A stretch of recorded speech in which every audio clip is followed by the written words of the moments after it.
The Timeline is a Blue Wire podcast.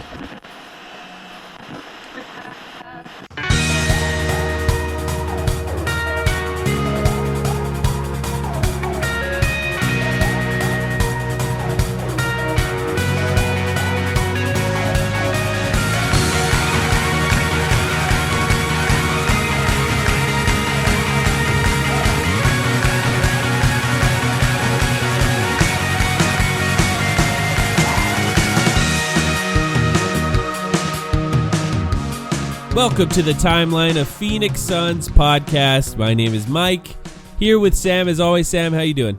Hello, I am doing really well. We are back after only several days because we had the little midweek emergency to talk about. We obviously gave, last time you guys heard from us, we gave our emergency takeaways to the, I don't know if we're calling it the DeAndre Ayton trade or the Jusuf Nurkic trade. Take your pick. I don't know. I guess it depends on who has a better season this year. But today was Media Day, which was exciting. And I think it gave us a lot of storylines to talk about. Not so much drama from the Phoenix end. Nothing like last year. Yeah. No, there is, I guess, a little bit of drama or controversies or whatever related to Ayton that we can touch on for sure. Yeah. But from the Phoenix end, lots of new faces, lots of stuff to talk about. I will say, so I'm still on vacation. I'm still traveling and everything. So I only had time. I mean, I watched the entire 3-hour stream that the Suns put on YouTube that gave us like interviews with all of the main players, right? So we heard from Beal and KD and Booker and Nurkic and Eric Gordon. The other guys, and I think this wasn't just a struggle for me, for the record. I think this was a struggle for everyone. Confirm for me, Mike, if that was the case. Yeah. But some of the lesser role players, it seems like the stream broke down at a certain point. And so, you know, I followed along with all of our favorite reporters on Twitter. But for some of the other role players, we didn't hear from them directly as much. I want to talk about the trade a little bit before we dive into everything Media Day. But even before all of that, we have an announcement that we want to make. Yes, very excited regarding our podcast. It's nothing major, nothing to worry about or anything. But we are, as of today, I'm fired. I'm resigning. I'm trading you for Jusuf Nurkic. No, as of today, or as of the moment the first person listens to this podcast, we are launching a merch store, a place to buy stuff that we've created, and you can access all of that by going to a browser and typing in ethicalhoops.com. That's right. We bought ethicalhoops.com. We don't know what we're going to do with it yet, but right now it redirects directly to a store that we've created that has T-shirts, coffee mugs, sweaters, hoodies, a bunch of stuff that you could buy with tote bags. With stuff related to the podcast, including, and this is brand new, it's a design that we had created by a Phoenix artist whose name is Yai, that is for Ethical Hoops. It's an Ethical Hoops design. It's very cool. She made it specifically for us. Nobody's ever seen it before, so the first person to listen to this episode will be the first person to see it besides me and you and her, Sam. So I'm excited for that. And because it's Ethical Hoops, we're donating 50% of all profits from those shirts to a local charity in Phoenix as well. So if you buy an Ethical Hoops shirt, you're also donating to a charity directly. We're really excited about it. Truthfully, Sam and I have been working on this behind the scenes for 2 months now, Sam, since we decided this was the Ethical Hoops team, I guess, right? Yeah, well, people have been, kind of, I don't want to say begging, that sounds extreme, but people have been harassing us a little bit about merch for literally years. I mean, here's the thing, folks. I always say that we're very privileged to be in the position we're in, where we even have as many listeners as we do, but people forget sometimes this is still just a small, like, two-man operation. Yeah, it always has been. And so to handle, we've done sticker drops before. The last time we did that was a couple of years ago. But this was something we really wanted to do this season, where it was like, okay, it's time. And this is not an obligation on anyone to choose to support us financially if you want to or don't. Yeah, of course. That's your decision. But I'm glad we're going to have some people out in the world wearing Timeline shirts. That's a cool thing to me. And so there is the Ethical Hoops design. Again, 50% of that profit will go directly to a charity. But there will be other designs. There are other designs as well, multiple of them, that say the name Timeline Phoenix Suns Podcast on the shirt, the hoodie, the sweater, whichever one you choose. So yeah, coffee mug, tote bag. Those are all the options we have listed on the store right now. Potentially more to come. We may update it in the future, but that's another exciting part. Is that we have a store now. So if we have ideas for shirts in the future, designs that we can create, we can make them pretty fast and post them on that store. So yeah, go to it, ethicalhoops.com, type it in. It'll redirect you to our store. If you have ideas of how we should use ethicalhoops.com as a website, let us know. I know that Grayson Allen throws a big wrench. Grayson Allen highlights as like the first thing you see when you go to ethicalhoops.com, actually. Let's just, for anyone who doesn't know what we're talking about when we say Ethical Hoops, there's probably new listeners. Grayson Allen fans joining us, Yusuf Nurkic fans joining us for the first time on this episode. Ethical Hoops is what we describe as what Devin Booker, Bradley Beal, and Kevin Durant do, which are star players who do not hunt for fouls. They are playing ethically. They're shooting. They're playing pure hoops, as one would call it, shooting the shots that they get when they're open and not forcing the refs to make the decision that affects the game. And we've always described these guys as that, so now we're taking it to the next level. Check it out, ethicalhoops.com. We're really excited. I hope that you are excited as well, those that are listening. Anything else on that, Sam? No, I think you did a great job of explaining. So yeah, looking forward to see how that turns out. And you're right, I guess. Grayson Allen, I don't know. We'll see. I think Grayson Allen, as we talk about Media Day here, actually, he had an interesting I'm ready to forgive to the allegations. I don't know. Have I talked myself into Grayson Allen here? Yeah. I think I was already on board with the Grayson Allen aspect of the trade. As a trade, basketball player, yeah. Even 3 or 4 days ago. And my overall feelings on the trade. Are we going to that now? Should we hop into that as our next? Let me say, though, before we get to that even, I apologize that I am sick right now. If you could tell that I am sick, I'm sorry. I am back from vacation. I'm home watching film now, able to do a little more research that I was looking forward to doing from the trade. But I do sound a little sick. You're still on vacation, Sam, is that right? For another week. All right. For another week. Thank you for still making time for us. But, yeah, of course. I think so the trade happened a few days ago. We immediately reacted. Within an hour and a half, I think we were recording.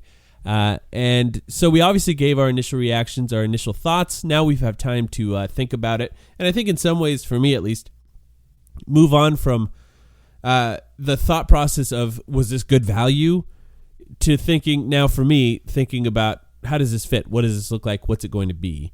And that's how my mindset has shifted, and now I'm thinking about it more through that lens. But you wanted to talk about it as well. What do you think? Sure. I think it's changed a little bit, as it's hard not to bridge the conversation of this with the conversation of Media Day, because of course I considered the fit even on day one.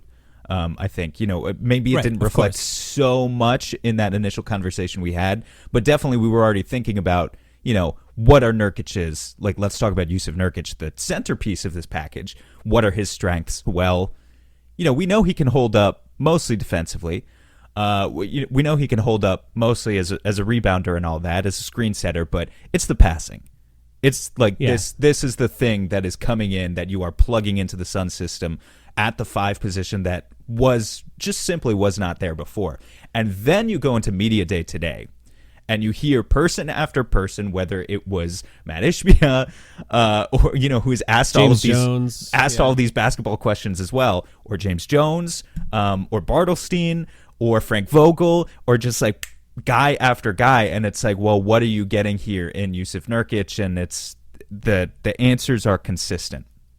And even in Ishbia's very first answer, talking about the trade and the fact that he used the word unanimous. He said this was a unanimous decision to move on from DeAndre Ayton, but also stressing, of course, it's not just about moving on from DeAndre Ayton, it's about what you're getting in return. And they clearly feel very good about what they're getting in return with Yusuf Nurkic. So I don't know. Am I drinking the Kool-Aid? Yeah. Or am I just naturally I am.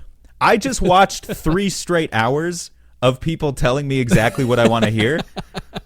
So, maybe that's affecting where my brainwaves are going a little bit, but also this was a really positive, optimistic Media Day to me I feel better probably even about the trade. And I already didn't feel bad about it, but I feel probably even better about it 48 or 72 hours later. I think that I almost feel like talking about it as passing and just passing is almost downplays what it is, because to me, he has a better feel for the game. And I'm looking forward to the time where we can start to evaluate this sort of without the DeAndre Ayton piece. That's not right now, because we're going to have to talk about DeAndre Ayton a little bit in this episode because of what he talked about in Media Day as well. But DeAndre Ayton is incredibly talented, incredibly skilled, and a great finisher, but always just had a slow feel for the game. Was not able to be in the right place at the right time as quickly as anyone wanted him to be, and often didn't move the ball except for after a little bit of a glitch. You know, it was almost like catching the ball, processing, and then passing. Whereas if you watch Nurkic footage, which I did a lot in the last 2 days, it's pretty immediate with him, the processing speed, the feel for the game. And it is passing too, but I do think the movement around the court, knowing where to be, the right kind of spacing, and of course the three-point shooting, which if he has it, he has it. It's great. If he doesn't, it's not like it's like a big deal. I was like just slightly curious if anyone, whether it was Vogel or James Jones or Nurk himself, was going to like bring that up at some point. Just as like, oh yeah, who did? Nasir Little. Oh, I was going to say, I thought no one who I watched brought that up. But if Nasir Little brought that up, that's actually pretty funny. Is it Nasir, by the way? It is, right? I want to make sure I'm pronouncing these names right. Today would have been a good day to figure that out. I've always said Nasir, but I think don't. You might be right. They call him Nas. I don't know if that yeah. makes a difference. But he mentioned that in his workouts, he has been in shape and hitting threes. So, I don't know. Everyone says it about workouts, so we'll see. Yeah, I was just wondering if it was going to be something that, like, if anyone stressed, oh, yeah, we also like the fact that he helps us space the floor. But to be honest, it felt more like the people in charge were going in the opposite direction with Nurk. As you would expect, like, they were like, we want him to do big man things. We want him to lock down the paint. We want him to finish inside. We want him to hold his own as a defensive rebounder. Yeah. And that's all natural. For me, it's just, you know, the little extra juice you could maybe squeeze out of him as a floor spacer is intriguing, and that's why I brought it up multiple times, but we'll see if it transpires. People seem to believe in it. The other aspect I wanted to talk about is, since the trade, the discourse on it, to get meta, which we tend to do sometimes on this podcast, it is Suns only after all. We got to talk about every aspect of this. It's the way people discuss it. It's as if the trade was 1-for-1 DeAndre Ayton for Jusuf Nurkic, and that was the whole trade. Because the entire way that this has been discussed, at least through a lot of Suns fans too, not just I think these surface level national media Twitter bots that are out there that also do this, but it's almost as if they're just evaluating the players versus each other. And I just find that to be a little bit interesting because Grayson Allen, I mean, arguably is probably in the lead for the starting spot right now. It depends, of course, on training camp and the way they want to utilize these guys depending on their roles, but he just started on the Bucks. Like, he was just a starter on a good team last season and has shot 39% from three his entire career and did a better job than he's ever done at guarding the point of attack last season. So there's just all these reasons to factor him in. And Nasir Little, as much as I wish that I would know more about him from his time in Portland, I didn't really watch a lot of the Portland Trailblazers, but the people that seem to be really into that, the smart people that I trust, like the Dunker Spot guys or Zach Lowe, seem to be really high on him and his ability to become a useful role player for the Suns going forward. And it was a really highly touted high school recruit at the very least, and then of course a high pick in the NBA draft. That was the whole trade, and of course, if you want to factor in Keon Johnson or Toumani Camara, you can factor those guys in as well.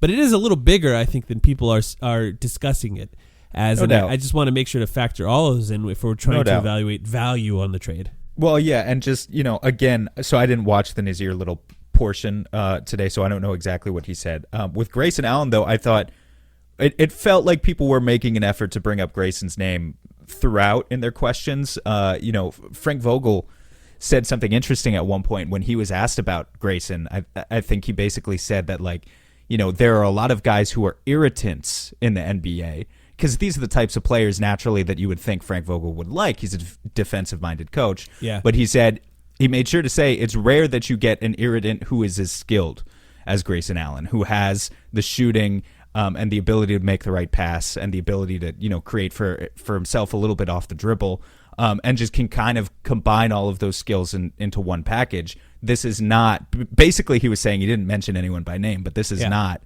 a Patrick Beverley situation. Exactly. Yeah. Of some unskilled loser who just, hits people a few times per game, and that's his contribution. Grayson Allen is a career 40% three-point shooter who takes like 6 or 7 of them a game.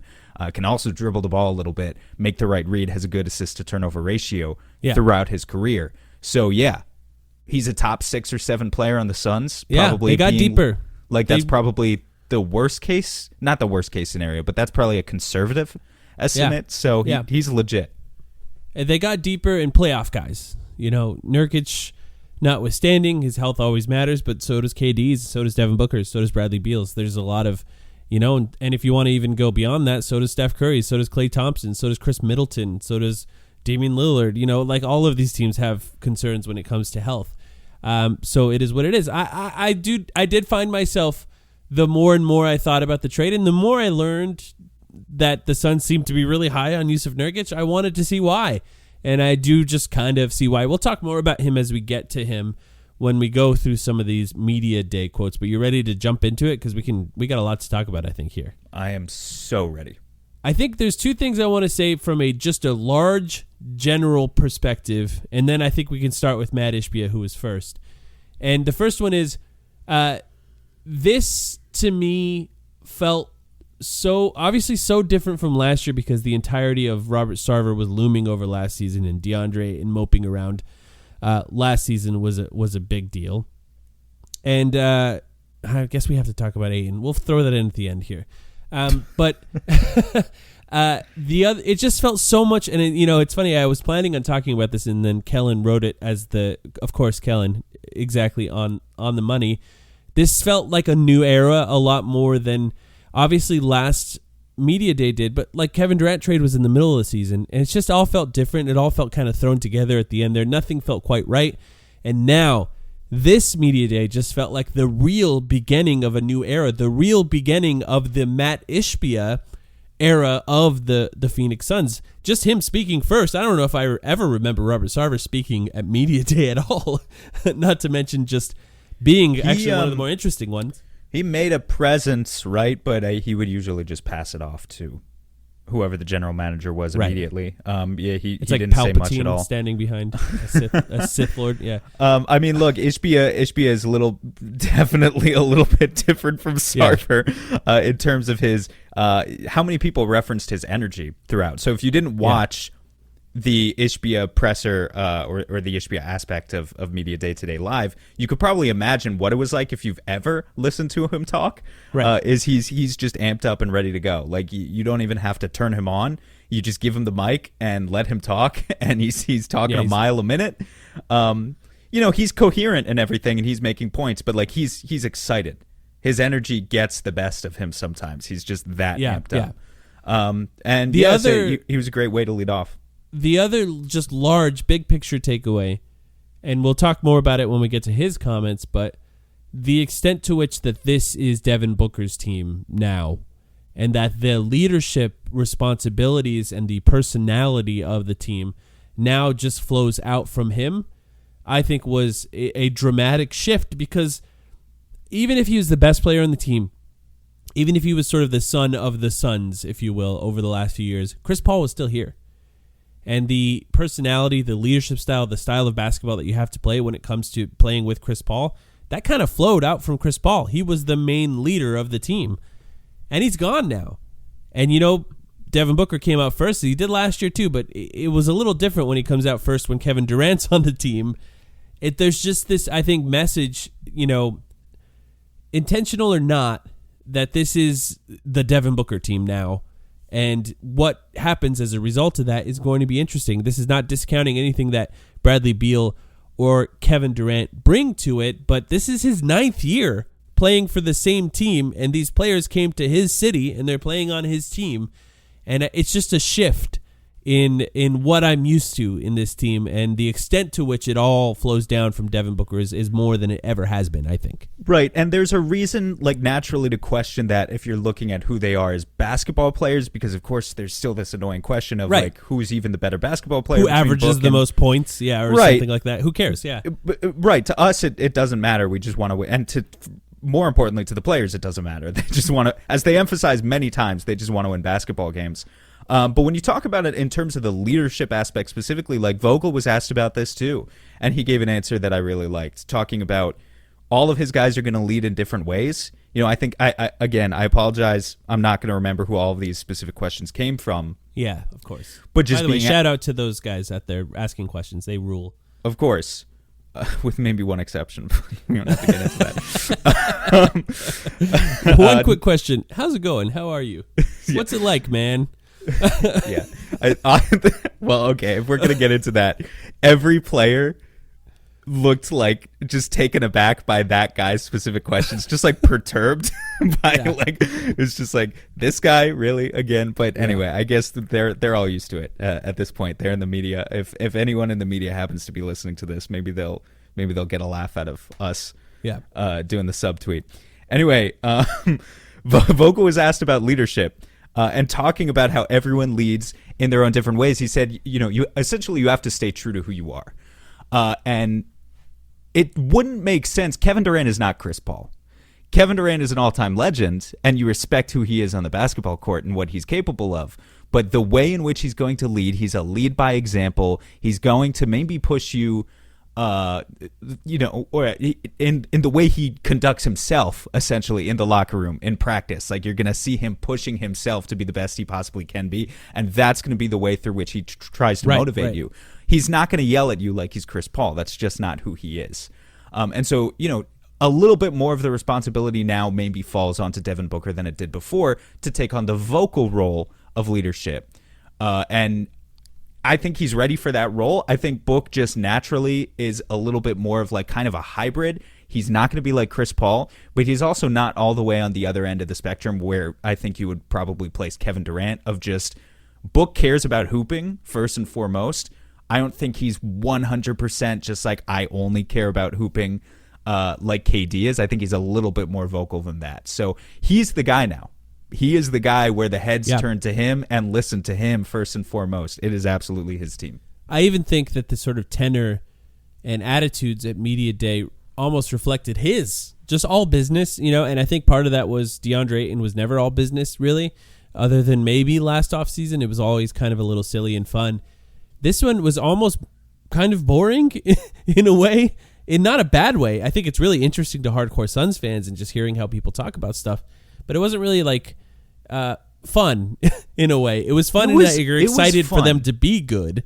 But it was fun in that you want them to get into training camp and preseason already, so we can actually see it. It's all about it's all about the basketball now. Yeah, a lot of it is like, I'm already convinced, and I guess maybe there's still people out there who need to be convinced, probably not Suns fans, but who need to be convinced of their fit on the basketball court.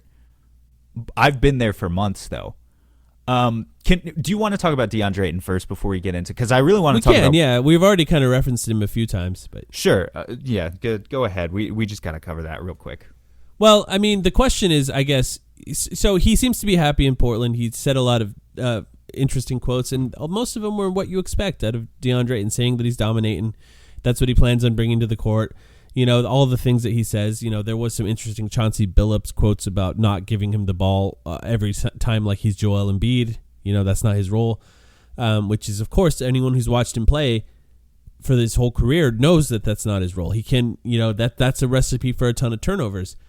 But I think the big thing that came out of it was there was the implication that maybe he asked for a trade out of Phoenix, the way he described being told about the trade. He said, and that's what James Jones told me, which I was happy he did what I asked, or something like that. I forget exactly how he worded it. Do you remember how he worded it? Did you happen to hear it?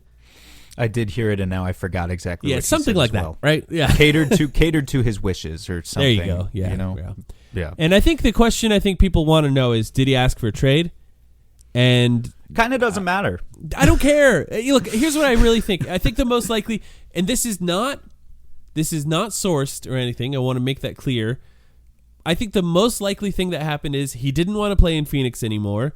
The Suns didn't care. They were going to keep him if they wanted to keep him. They were going to trade him if they wanted to trade him.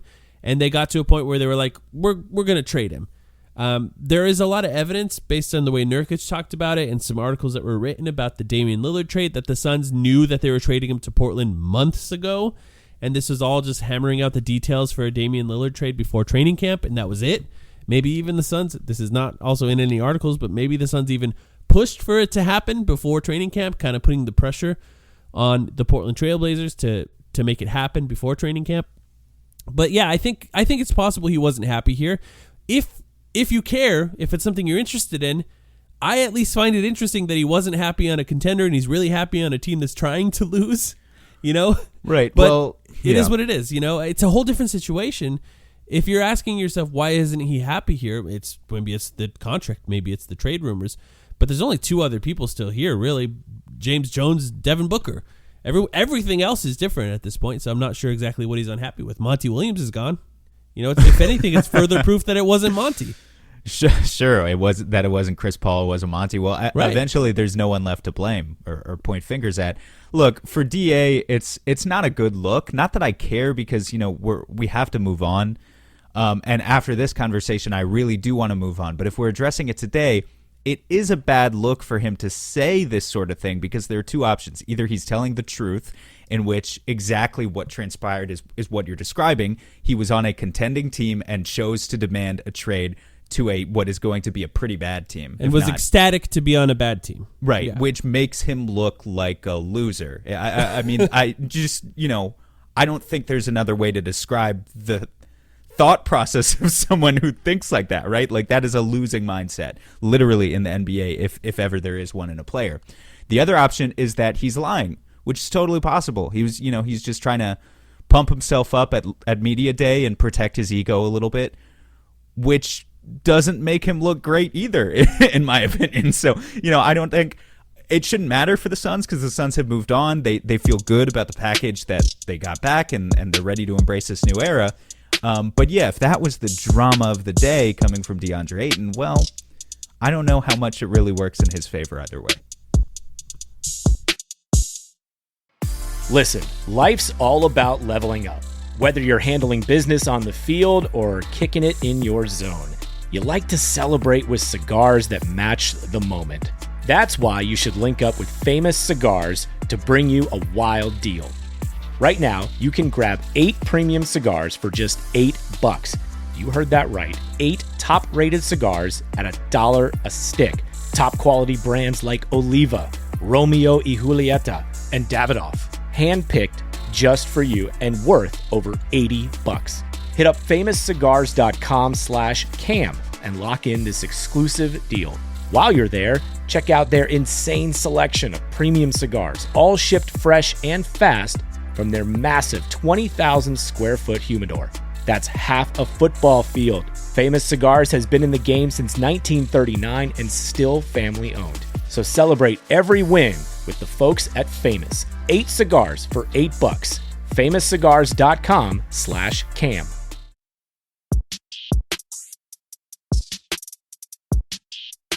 So, first person up at Media Day for the Phoenix Suns was the owner, Matt Ishbia. And, of course, the first thing he's asked, shout out to Dwayne. I know people get on Dwayne sometimes for the question he asks, but, I think the other reporters are probably pretty grateful that Dwayne is not afraid to ask the questions that are not comfortable for everyone in the room. But Dwayne's out there asking about the DeAndre Ayton trade to people like Matt Ishbia and James Jones immediately. And I think Matt Ishbia's first response was it was unanimous. And then this was kind of the company line was that Nurkic was a better fit to win a championship. He also mentioned that maybe DeAndre Ayton will get great numbers in Portland, but that doesn't matter to us because it's not about the numbers, which, by the way, sounds like us, right? But he's talking about how Nurkic could do more for this team based on his skill set than what DeAndre Ayton would. It's an example of, I think, not mentioning the other parts of the trade too, but it seems like they were really high on Nurkic, at least from Matt Ishbia's perspective, right? Yes. Yeah, absolutely. And yeah, like you said, he was just a mile a minute. Like, this dude was just flying. He talked about it again with Tom Chambers and Tom Leander. Doesn't drink coffee, wakes up and drinks water. It's just odd to me. He's so hyped up all the time. I can't imagine living your life at that level.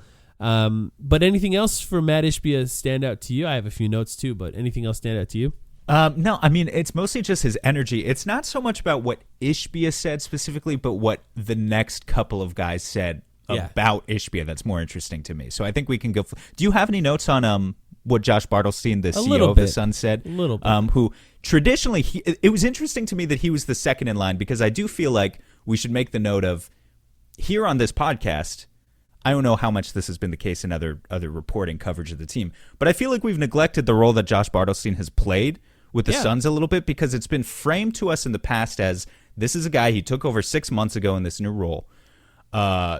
He's going to handle I don't know. My initial understanding of the situation was, this guy's going to be the business guy and James Jones is kind of the basketball guy. And I think on my part, that was a misconception of what was actually going on, because it was clear in the way that they were framing their answers today that this is a 3-man partnership between Matt Ishbia, who has the final say. Yeah, he's like Josh Bartelstein, the Jerry Jones of the team. Right. Josh Bartelstein, who is the business guy, but also has say in basketball operations. And my understanding now is James Jones, who is the basketball guy, but also has a say, kind of, from the way Bartelstein was talking, in business operations. Like, it seems like they were very much presenting themselves as this 3-man cohesive unit that, I don't know, I mean, like, you'd have to take their word for it, because obviously we're not there. We don't know their relationship. But they all seem to be portraying themselves as having a seamless relationship between the three of them as it stands right now. So far, so good. When it comes to Matt Ishbia, 2 things I wanted to just take a note of. He did mention that he bought the Suns because Booker was on the team. Like, he really gave a lot of credit to Devin Booker, which is something Bartelstein did as well, which I'll mention in a second. But I thought that was smart. I think it's true, too. I think he was buying a team with a superstar, and he wanted to build around that superstar. And he traded everyone else afterwards, so it was true. He bought the team for Devin Booker. The other thing is, I want to ask you, why do you think Matt Ishbia talks about concessions at the arena so much? I feel like every single time he's spoken... I haven't noticed that he's done it multiple times. Every single time he's spoken about the team, he talks about being a world-class organization, top to bottom, from on the court to the concessions. Was it maybe did the Charles Barkley comment about the cheese? cheese I said on Twitter. The cheese is cold, like really bother him years ago? Yeah, I didn't see. He's like, this cheese is not cold in Phoenix. I swear to God, if Charles Barkley says that again, I don't know. Maybe he got like a bad sandwich at the arena at some point. But like, those are real jalapenos on the nachos. Those are not fucking pickles. Don't say that. No, I don't. Every time, and I'm gonna walk. Guess what? First time I'm in the arena, I'm gonna do a lap. I'm going to walk around and see what he's talking about, see if there actually is good food in there, or see what he thinks good food is. Maybe it's just like Detroit-style pizza is available in Phoenix now. Have you ever had Detroit-style pizza? I have not. Yeah, it's fine. Sorry to people from Detroit, if Devin Booker's listening. It's fine. It's not. It's fine. It's a square pizza. Sure. Is it? It's different from Chicago, though? I don't really even understand what it is. I don't know. It's fine. Okay. He cares. He cares about, look, it is who he is, and I think James Jones reiterated it, as you mentioned.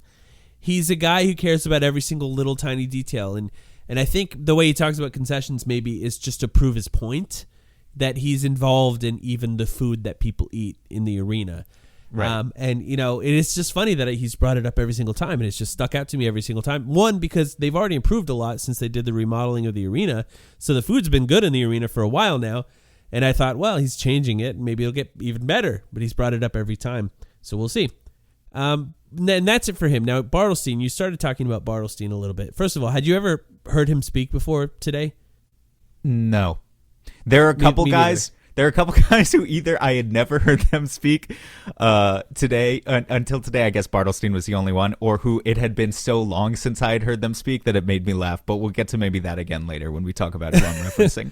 Okay, I'm interested to find out who that is. But yeah, go ahead with Bartelstein. Well, first of all, incredibly young. We have the youngest owner in the NBA in Matt Ishbia.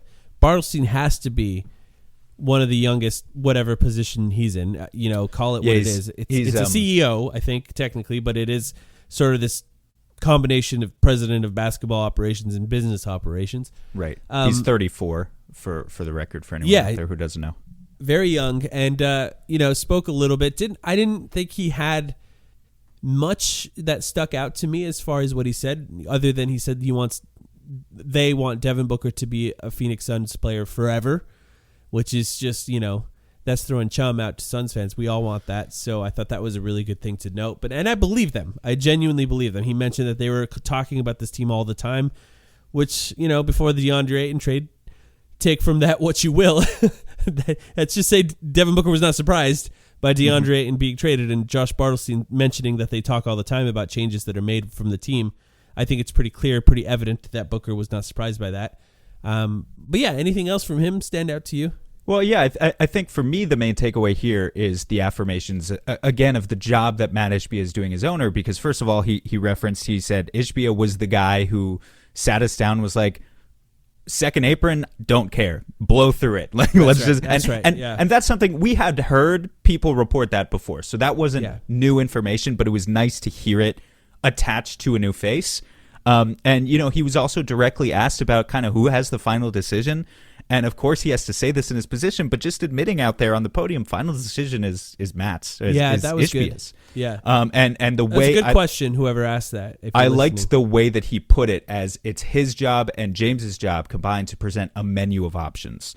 So they can try and lead in a certain direction, but ultimately, if Ishbia is going to be the type of owner who you could say meddles, you could say involves, whatever word you want to put there, but puts himself into that conversation of really being involved in the basketball operations, maybe more than an average owner. At a certain point, when Matt Ishbia was speaking to Tom and Tom, he said something like, I can talk basketball. I know basketball, describing his role in these conversations. And it's true. I know we're not at the book portion yet, but one of my notes here is he referred to Ishbia as a player first, which I thought was kind of him to do. It's kind of cool. I mean, they have a guy who didn't play much, but he played on a college championship team. So yeah, I mean, look, this is the franchise we have. For me, Ishbia is basically batting 1,000 right now. So who am I to question him? But if you're one of the people who's concerned about the role that might play 5 or 10 years from now or whenever, I understand. Includes me, I would say. I'm a little concerned. I understand that underlying feeling of anxiety as well, because it's there. James Jones was next, and I think typical James Jones, didn't say much. He was asked a lot of good questions. Basically said exactly the same thing that Matt Ishbia said about the fit of Nurkic and moving on there. I thought he was particularly graceful when speaking about DeAndre, and then when he joined Tom and Tom through, I think you can call it a subtle shot. I don't know if you believe this, but mentioned Nurkic's role. He talked a lot about rebounding, passing, and setting screens. I think that's exactly what he is. I think it just slipped out, what you're referring to. I don't think it was an intentional shot. It's a little interesting, though. Well, and he said, and the most important thing about Nurkic's role is that he doesn't complain and he embraces it, which I think is, if you want to say that's a shot at Ayton, it may be, in that if the Suns thought the best way to get the best defense out of DeAndre Ayton was giving him the ball, they didn't want to do that, and I think that is true. It is what it is. But the reality of centers in the NBA is one of the best things about centers that are good centers in the NBA is often that they don't complain and embrace a role that's not that fun. It's not really that fun to be a center in the NBA. So any center that does that doesn't complain and embraces their role, that it's a bit painful, that's a good thing in that position. So that's probably what he was referring to. James Jones also implied that Matt Ishbia doesn't sleep.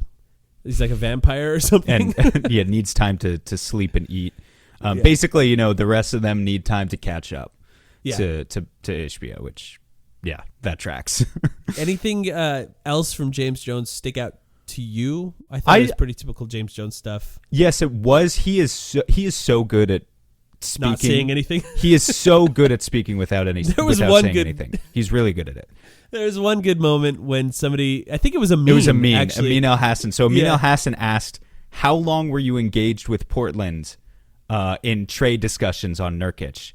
And he answered, we were engaged with them long enough to make a deal, which is that's a James Jones-ism. It's perfect. I would have never, you put me on the spot like that, I would have cracked. I would have said something. But he gives you nothing. And, you need that in that sort of job. That was the classic James Jones to Dwayne Rankin, we'll tell you when we need to tell you, smile. Like that Dwayne. He cracks when he says it. Dwayne. Calm down. We'll tell you when we need to tell you and not a moment before.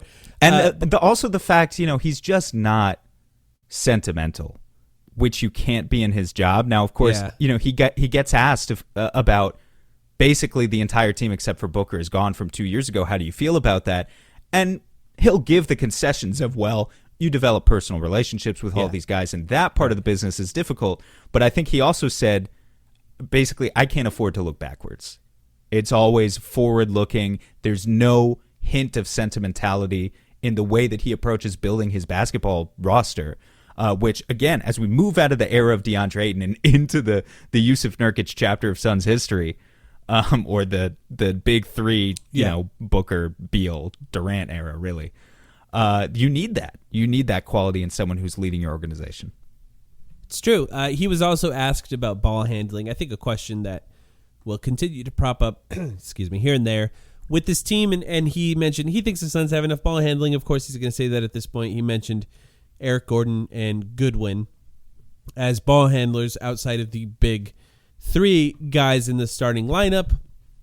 I don't think it's a coincidence that ever since the Beal trade, the Suns have been rumored to be interested in TJ McConnell. I think that will continue, and I think they probably are looking for a more consistent backup point guard, but are probably happy with this lineup as it is if they need to just run it out. But if an injury happens to any of these guys for an extended period of time, or if it's anything like last season, I know a lot of people have already forgotten, but there was an extended period of time where both Chris Paul and Devin Booker were not playing, and we had guys playing point guard that probably shouldn't be. And that could happen on the Suns this year, and it would be nice to have a competent backup point guard outside of Jordan Goodwin that could take those minutes, a more of a veteran. And I think the Suns still are interested. Of course, James Jones is going to give you nothing if you ask him about that. But we can talk more about backup point guards later. Let's talk about Vogel, who is next. What stuck out? I have a few things from Vogel, but what stuck out when Vogel came out and spoke? Yeah, again, it's the praise with which he spoke about Nurk. And previously when Vogel initially got hired too, he was pretty effusive in his praise for DeAndre Ayton as well. Yeah, we were suspicious of that and we from had, the start. Well, right, we had our reasons to be suspicious of it, but and it turned out to be true, of course. He was effusive in his praise of Ayton, saying, I want this guy to be my defensive anchor. Similarly, he restore him back to all-star level play is what he said. Yeah. Well, similarly, he praised Nurkic, but in different ways relating to the differences in their two skill sets. So I think, for Nurkic, again, it's the passing. We want him. Well, first of all, I know you're excited about this. He talked about split cuts. And I'm sure that's one of the things that you want to talk about here. So I think it's clear that if you have a player like Devin Booker, you're going to want to run split cuts at some point. They just haven't had players capable of running it. I'll let you loose on that in just a second, okay? And then you can say everything you want to about it. Maybe for our audience, I don't know if we should explain split cuts again, but just I think the passing versatility, it's not even so much, again, about the passing, but they're going to use Nurkic in the low post where the split cuts are going to come from. They're also going to use him in the high post. They're going to use him at the top of the key. And I think it was Vogel talking about that element of versatility specifically is going to add so many dimensions to the offense with the inner workings of our big three, being able to move them off the ball in different ways. He seemed really excited about all of that.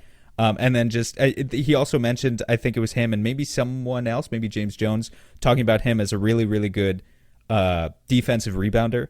Yes. Which, to be honest, I didn't realize. I think of my initial impressions of who Nurk and Ayton are as players, like I would have evaluated them probably about equally. But I think if you actually look into some of the defensive rebounding stats, it is true.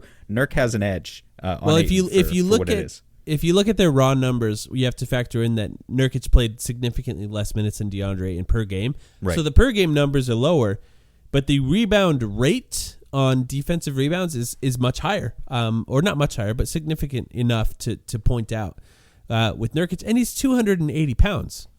So you can't move him on rebounds, and he can move you if he wants to move you. So it's hard to box him out. So I think that's something that is going to matter for him and for the Suns going forward. So when he spoke, I think what's interesting about when Vogel spoke again is he continues to imply that there will be varying starting lineups throughout the season. He is not, and it's not like I expected him to say this is going to be the starting lineup on game one.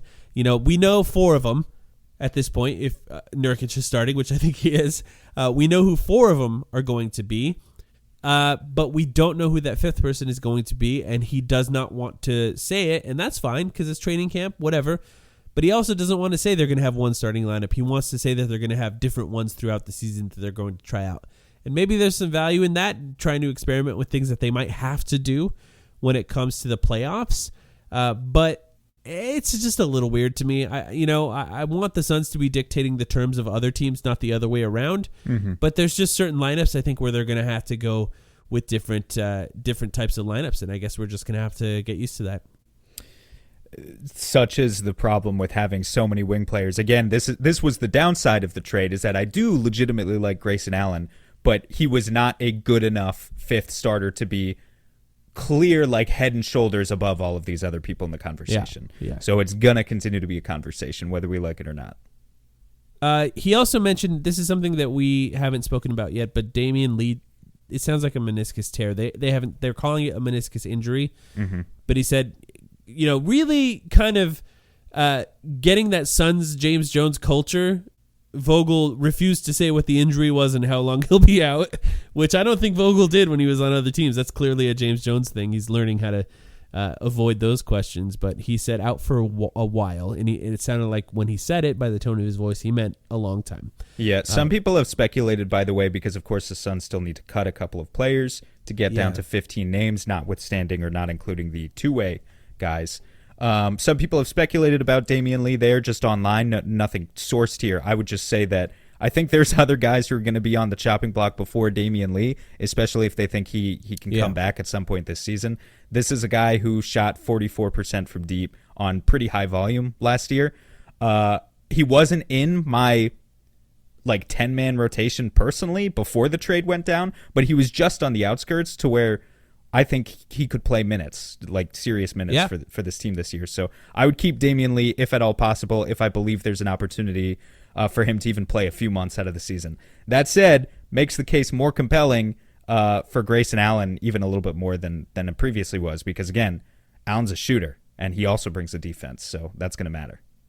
I think the Suns value his leadership, Damian Lee's. So I don't know what they're going to do. I think that's going to be a fascinating decision. I wouldn't blame them. Wouldn't blame them if they cut him. For me, it's easy, man. I mean, if he's out the whole season, he might be. Yeah. If he's out the whole season, can you apply for disabled player exception to? Oh, that's a good point. And you know what? I think he was given a second-year player option. We're gonna have to check on that. Yeah, we'll have to check. But I mean, for me, if it's like he's gonna be out for a few months and then he'll be back, you cut Keon and Ish, man. That's what it is. Yeah, I think that's fair. Okay, that's good for Vogel, right? We can move on. Yeah. We'll get a lot more Vogel talk throughout the week. Every day there will be media availability in training camps, so we're going to have a lot to talk about in our Patreon episode this week, as well as next week when we come back. There will be some fun things to talk about soon. But Devin Booker, of course, like I mentioned earlier, first player out, immediately asked about the Olympics. Pretty early on, said he'd do it. I'll do it. That's his thing, right? Somebody mentioned maybe the I'll do it is a Nike campaign thing that they're about to put out here, and I love it if it is, because that's a very Devin Booker phrase. Willing to do all the dirty things in a game, not just be on the ball, running pick and rolls. He'll set screens for a DeAndre Ayton game winner or run around screens while Chris Paul's dribbling the air out of the ball. He'll do it all. But yeah, this, like I said, this really, I was like, getting asked about his signature shoes, getting asked about if he's playing in the Olympics. This is just this is so Devin Booker in his time, and this is his team. Well, and that's at the same time, I got here. But at the same time, again, getting asked that question of so have you arrived now? And he's been here. Good. He's since been 96, here since 96. It was the best so answer from anyone, possibly. With the answer with the most swagger of anyone the entire afternoon. Awesome stuff. It was really great stuff. And he was asked about trades, immediately shouted out Cam Johnson and Mikal Bridges. You could tell that still hurts him a little bit that those guys are gone. Happy, of course, to be on this team, but those are his guys. And had some nice words about DeAndre and said he was happy that he seems to be happy in Portland as well. Handled that question really well. Said that Beal was the best shooting guard in the league when he was coming up and as a young player. Really gave a lot of credit to Bradley Beal. Said a ton of nice things about KD. Oh, absolutely. Well, I mean, he actually, averaged 31 points in 2016, 2017, like the years book is talking about, it was James Harden. let's be real. Of course, but Bradley he's not Beal gonna was say great, that. but no, he's not going to say that. But I had to think about it myself for a second. I was like, yeah, I guess Beal could have been. Oh wait, James Harden was averaging 36 a game back then. So yeah, it was Harden, but that's fine. And they asked him about not having a traditional point guard, and true to Devin Booker fashion, and I think an indication of why he's so close with Kevin Durant. He just said, I just play basketball. I'll just take what the defense gives me. I'll do whatever is necessary in order to win. He's not out there saying, I'll do it, when it comes to I'll take the ball 100% of the time. He's saying, I'll do it about doing everything. Whatever. Everyone does everything, as I've said on all the development episodes. He's just that guy. He wants to do it. And the last thing I think that stood out to me was he was asked about, reminded about them losing last year, which you tend to do during these things, and it's motivation. And he gave a lot of credit, fair credit, to the Denver Nuggets and said that they were all playing really well, said they played their asses off last season, and just talked about how they're the front runners now. They're the guys that they need to catch up to, and they have to play better in order to beat the Denver Nuggets. And I thought that was really a great answer, especially, I don't know if you saw this, especially if you compare it to the way Anthony Davis talked about the Denver Nuggets. I have from the not. Lakers. So I did not have the chance to see anything else. So I'll tell you right now, actually, because it's funny. The only other NBA related thing I saw that came out of Media Day, I just did not have time to follow anything else today because, again, I've been traveling. Only other thing I saw was Jimmy Butler's photo, which was very funny. Did you see that? It's amazing. That is, but so what did Anthony Davis say? He said it was just, I looked it up while you're talking there. He said it was just a lot of talking about the Denver Nuggets. We get it, y'all won, but me and Brodin had some conversations. He said, but me and Bron had some conversations. We can't wait to play them. Oh, we get it, y'all won. I love that. I mean, Book is, you can't accuse him of, I don't know, man. I don't know why some people hate him, though. People hate Book. That's I don't the funny get part. how some people can hate that individual. Yeah, it's very weird. But he kept it classy. He took the high road. Good for him. Well, he wants to win, so he respects winners. He has, I think when they beat teams, he's not afraid to trash talk them, but he respects the winners. Anything else Devin Booker say that stood out to you? No, I was going to mention the Nuggets stuff, so I'm glad you did. Yeah, I thought that was really good stuff. Yeah. Next guy, Kevin Durant. So chill, so used to this. Every answer good, every answer relatively interesting. Seems clearly, like a fun guy. Clearly never wants to be there. Yeah. I think is an important, there's something you see in KD's demeanor. He shows first up time with him in this in this capacity, cool, right? Yeah. He shows up. And I think it's interesting too to remember that KD is still so new to the Suns that like even he is probably still building a bit of a rapport with some of the reporters that we're so used to. Like they've been around, but just not as much. He's played with the team for a total of 20 games. So chill, but not like happy to be there at the same time. Wants to play in the Olympics. They got that question out right away. ESPN was on the warpath to ask the Olympics questions this year. They got that nationalism on lock when it comes to tweeting out who's playing in the Olympics or who wants to play. They had an article up as soon as Media Day ended. To be fair, I'm actually curious about it, so I'm glad great. that they have someone there to ask those questions, even if it's annoying that they have to do it again and again. I want to see both of them in the Olympics. And Beal was asked. Beal was asked Yeah. too. We're not there yet. I don't know if Beal gets to be on that short list. It's dependent on how he plays this year. If he's really able to embrace that role-playing role, I think he'd be a perfect fit off the bench on an Olympic team. So we'll see. But yeah, it's, the other thing that stood out from Durant for me, nothing new. We've seen a lot of Durant. You know how he is. He likes to talk about how he just plays basketball. That's all he really cares about. Regardless of if people ask him about Nurkic or if they ask him about what it's like being on a super team like so-and-so asked, he just talks about how he likes to play basketball. He just wants to play basketball. That's who he is. But the one thing that stood out for him and Devin Booker is just the way they talk about each other. Those guys seem to really like each other and really respect each other. And that's just great. It's great to see before this season how on the same page they appear to be.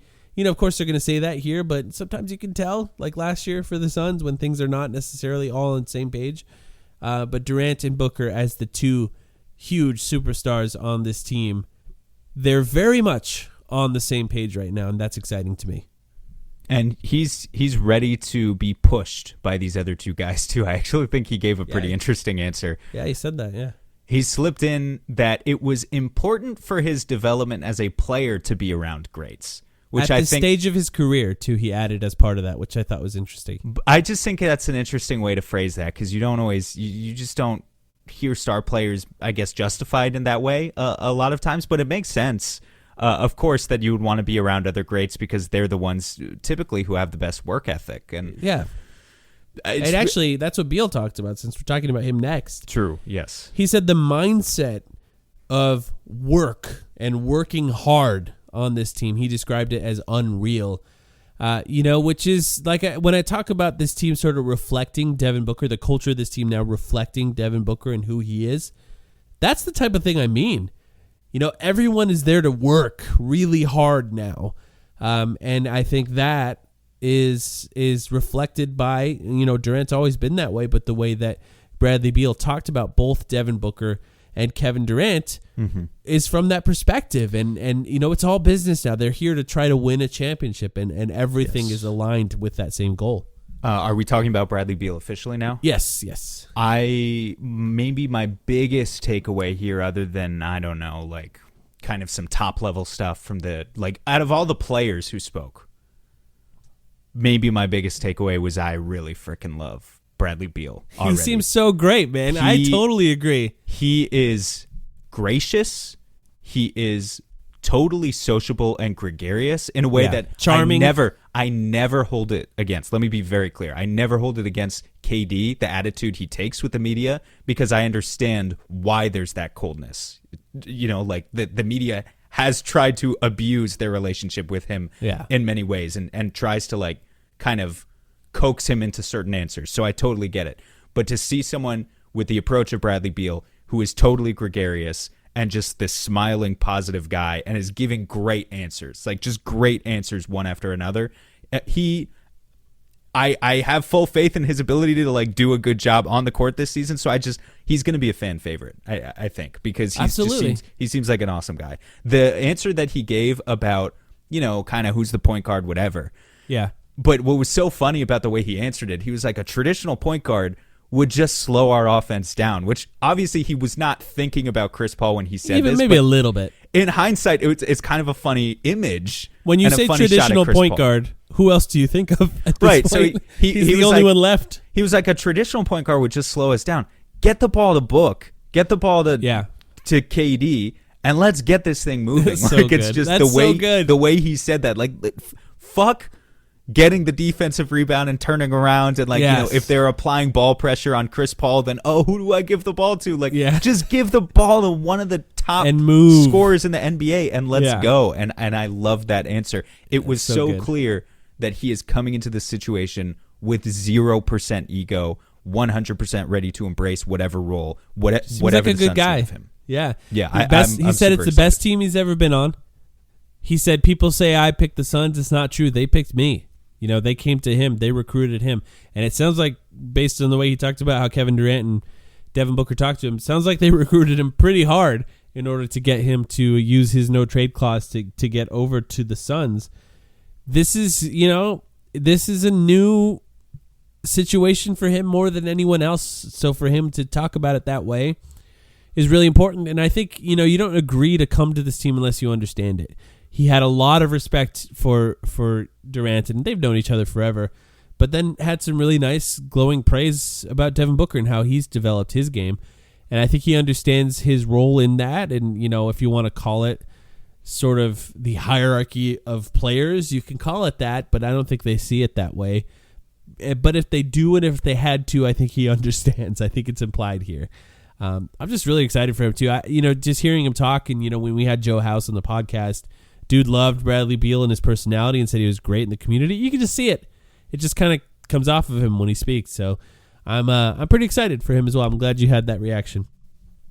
Nurkic was next. And this is the last guy I think we'll talk about directly. We can kind of skip around after this. I want to do one more after. Oh, okay, cool. We got two more, but okay. Then we'll... And I have other stuff for random players, but yes. Okay. Nurkic, I'm a sunny guy. I love warm, he said. I just love that. I'm a sunny guy. I love warm. That reminds me of I mean, like anytime you have a foreign player, you gotta they say good stuff. Yeah, you got to be sympathetic. Ricky Rubio, I remember when he came in here, had some funny grammatical errors too. He sends fans. Yeah, you know, the thing about Nurkic I thought that stood out, the main one is he said that Devin Booker told him he was the point guard now. Yeah, and that's straight up Bogut, Andrew Bogut, Draymond Green stuff. Like, they clearly are excited to have a big, you know, especially without a Chris Paul on this team, they're clearly excited to have a big who can pass, because there's just a lot of stuff you could do off of a big who can pass. So, you know, it's clear that they're excited about that. He thinks it's a good fit. You know, he also said, by the way, he's known for a while he was coming to the Suns. And, you know, some people have said that the reason he's in such good shape now is because he's known he's coming to the Suns. I interpreted that as the way he said it, and I don't remember the exact quote, as he's known for a while, he's getting traded. Yeah. You could take it a step further and say he's known for months that he was going to the Suns. I wouldn't that's what Woj said. Woj said that the Suns and the Trailblazers essentially agreed that Nurk was coming here in June. Yeah. So if he was notified anytime between June and now, that's a pretty long time. It is. Enough time to get in shape, that's for sure. He's definitely dropped, 10 or 15 pounds, it seems like. Yeah. Actually, you know, let me talk about split cuts real quick since we're talking about it. The thing about split cuts, and the reason it's more interesting now, is because what makes split cuts a deadly play is having multiple players who are really great off the ball. The Warriors ran split cuts to win their championships, sometimes with Kevin Durant, but often without Kevin Durant as well. And what makes split cuts interesting is the ball enters the post, and then the players work off of screens off the ball while the player in the post is capable of passing to players. I'll show more film on that later since I've talked so much about it, including the internal development episodes that we did, external development episodes we did. But having a player like him that can run it, and Vogel saying that this is something that they plan on doing, I think is really exciting. And I brought up the comparison, but Bogut, I think it's pretty damn similar to Bogut on the Warriors in the past. Whether or not Nurk can be as good of a passer as Bogut, who was actually a really excellent passer, remains to be seen, though. Well, I was going to say there's a bit of a trade-off, though. I don't know if he can be as good of a passer as Bogut, although I think he can be quite good. But he's better scorer than Bogut. And, you know, that's the other element of a split cut, too, is they can just turn around and shoot. If they give you a mismatch for any reason as part of their defensive scheme there, then, you just flip in the hook shot, just like Ayton used to do, just with a lot more skill added into the versatility of the action. So there's a lot of options with what you can do there. But, the thing that stood out to me out of all the stuff that Nurk said is, he said, as a big, you can't get a better situation than having three people who can score 30 a night. That's the opposite of, you know, these concerns that he's going to whine about his touches and he's going to whine about his role, which, you know, I think some people have tried to poo-poo the trade and say that he complained about his role in Portland, so it'll be the same in Phoenix. I didn't necessarily get that vibe at all. I didn't either. Actually, he seems like a fun guy. And at the very least, if you want to break it down to it, I think he seems to be excited to be here. And, you know, whether or not those changes remain to be seen. You know, Vogel at a certain point of this press conference was asked about what the Suns' defensive potential is going to be. And it is interesting to think that, you know, from one perspective, the Suns put together their best offensive team potentially they've ever had and then gave them a defensive coach, which is what they did. You know, it kind of feels like hiring Luka Doncic's coach from his EuroLeague team or from his national team and then drafting DeAndre Ayton. We're past it. We're past it. You know, but it just feels a little bit like that. And, you know, Nurkic is we talk a lot about his offense, but I'm interested to see how he embraces the defense because he's going to need to be good. And he has elements of his game defensively that is good. The thing about the way people have talked about his defense is it's just been so linear, so unilateral when talking about what he's good and not good at. They just say he's bad at defense. It's not true. He's got things he's good at defensively, and he's going to have to embrace those things. And everyone talked about Vogel, and they talked about how they understand that he is a defensive coach, so he seems to understand that too. So I'm excited to see what he does and how he develops on this team. He's still, you know, not old, but not young either. Still capable of doing different things with a different group of people around him, I'd say. I keep forgetting. Is he 28 or 29? 29, he just turned 29. Yeah. Just turned 29. Not even 30. Yeah, that's all I got from him. Anything else? I don't have any additional notes on him either. Real quick, can we touch on Eric Gordon, who was the last guy that Yes. spoke before the stream cut off? I don't even think Eric Gordon said anything interesting. I just want to point out, this is the guy who I had not heard him speak in years. You didn't know what his voice sounded like, huh? Do you know what his voice sounds like? I did. Did you already know? So Yeah. I have to ask I'm older you. than you. I think that helps. Yeah, but like I've been following the league for as long as Eric Gordon's been in the NBA. It's true. Do you remember the one year where NBA 2K this was a total catastrophe where Had the players as the actors? they had the players Yeah. as the voice actors like directly, and so they had one assigned player from each Yeah. team come in and read off some lines. Did you ever see the video of Eric Gordon doing it? No, I remember Markieff Morris, but So no. Markieff Morris, this famously bad. Famously bad. Literally over the past, this came out like probably 7 or 8 years ago. To this day, if I'm having a bad day, this is one of those videos on the internet that will instantly cheer me up. Is Markieff Morris mumbling through his lines, Dion Waiters struggling to get through his lines, or in Eric Gordon's case, he was one of the rare ones where He tried. He was trying. But he had this like misplaced enthusiasm. Like you have to go back and look at the video, and he's saying like, "Oh my, somebody called the National Weather Service," and it's just the way he's delivering it is so freaking funny. I actually, you have to promise me, I will DM you the link to this video right after we get done recording here, and can you please put it as the outro to this episode so that everyone can hear what I'm talking about. But that was I got to hear Eric Gordon's voice again today, and it's a great voice. I'm a big fan. Yeah, he seems to be happy. He described Matt Ishbia as their hungry owner, which I thought was funny. But he's excited to be on the team. And, you know, with Eric Gordon, we talked about him on our episode right before DeAndre Ayton was traded. But I think it's the same. I feel the same about him. He's coming to this team, and we're just asking him to be Eric Gordon. And it's just exciting to have a guy that really is just kind of a perfect fit for what we're going to ask him to do. And I think he's going to really succeed. I'm just going to jump around to some other stuff that stood out. Unfortunately, the one guy I wasn't able to find the actual clips of was Keita Bates-Diop. I don't think, from what I could tell following along on Twitter, he didn't say anything that stood out, but if anyone can find that on video, I'd like to watch that later. There was one, I think, big Grayson Allen moment when he was asked about being dirty, and it was just painful for him to even hear that question, because he's been asked it apparently so many times. Not to say that I've heard him ever respond to it, and I'm sure you haven't either. I haven't. At this point, but really said that he's done a lot of self-reflection and that he was immature when he was on Duke, and most of it comes from that or maybe his rookie year, and that he's trying not to be that way. And he said even if there was an incident last year, he swears it was an accident, and you can choose to believe him or not, but it wasn't intentional.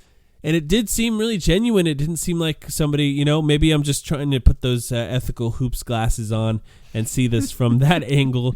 But look, now's our chance to embrace him. And if he betrays that trust, he betrays that trust. But, as a player, I'm excited for him to be on this team. Bringing that element of, I think sometimes he does some things on the court, or has in the past, that are not basketball, that I've never liked. And, I thought that answer was really genuine and really interesting to see him say that. I truthfully do not know really anything about Grayson Allen as a person. I've seen the incidents of him, on the basketball court, but I'm willing to embrace him. Mostly tripping people, if you've never seen it, for those listening. There's just a lot of clips of him tripping people. Yes, most of them do happen at Duke, though, to be fair to him and to defend him.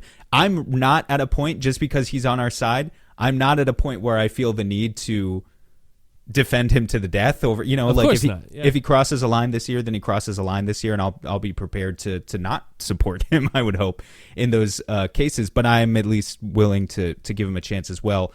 And he's a pretty good basketball player. I mean, we've said that a few times.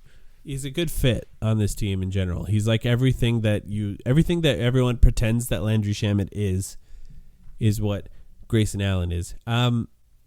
Another thing I thought was funny was Josh Okogie saying he met Frank Vogel in an elevator one time. Yes. And Sounds that Frank like Vogel copy pasta. This was a total copy pasta. Frank Vogel, before the elevator doors shut, like in some sort of rom-com or something, had to turn around and tell Josh Okogie that he loves he just kind of whispered it to him, "I love your game," before he runs off to the airport or something. It was just all very funny, because if you try to picture the type of player that Frank Vogel likes based on these sort of stereotypes of what we know about him, it's Josh Okogie, of course, this hard-nosed, hard-working defender.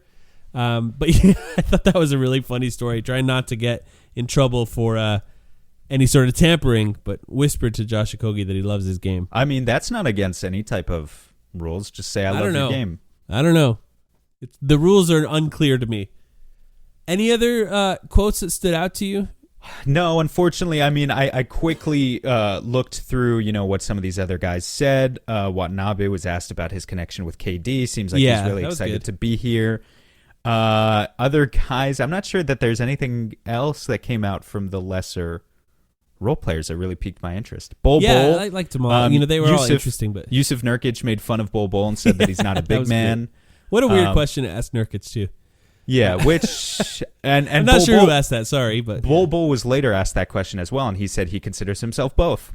So yeah, I like that. That was a good answer. Yeah. But yeah, I think that's about the wrap up for everything I saw from Media Day. I'm sure there's more that I'm going to think of later that we talked about, but we got a lot on this episode already, over an hour, talking about Media Day and everything else. And look, this is more than anything, like I said, the day to me where it felt like, the new era begins today.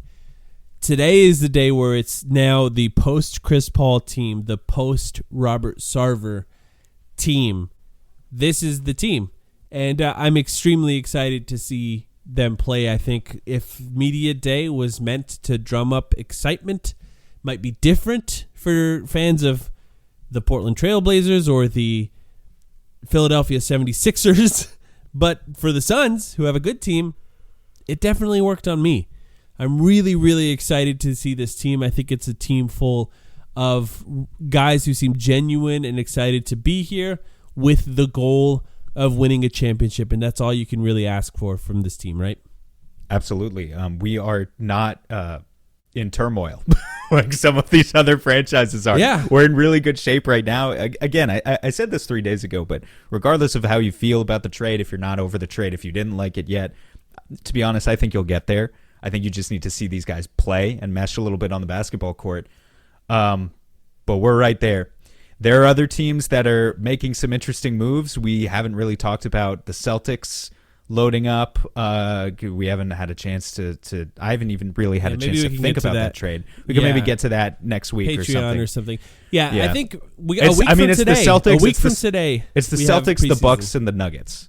Yeah, it's crazy. That's who we're thinking about, right? Like we're not. There are other teams that could win a championship. For Lakers, sure. The Clippers are there. But when I think right now about Grizzlies, who's the top echelon, those are them. Yeah, the Celtics us. Are the top. I think right now.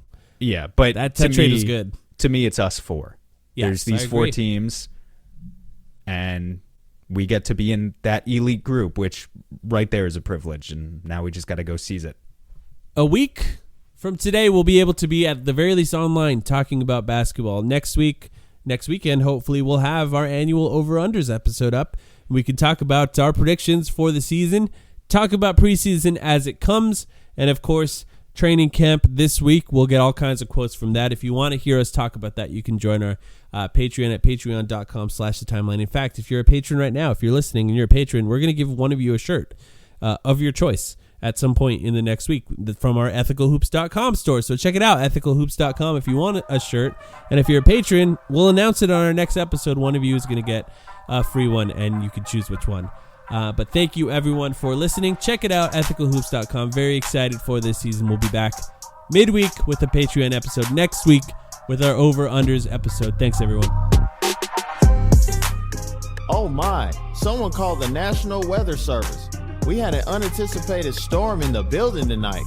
Homeboy was raining threes down on these fools. Bam, bam, bam. One after another. They'll lose track of you, and boom, another one. That was sweet to see. You keep shooting like that, it's going to make a huge difference for us.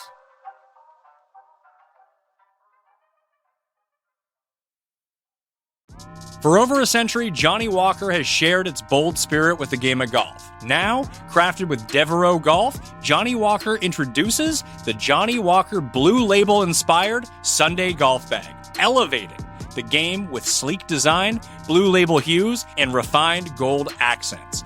Celebrate your hole-in-one with a premium Sunday bag crafted by Devereaux Golf. Submit proof of your achievement to JohnnyWalker.com/blue-in-1. Please drink responsibly.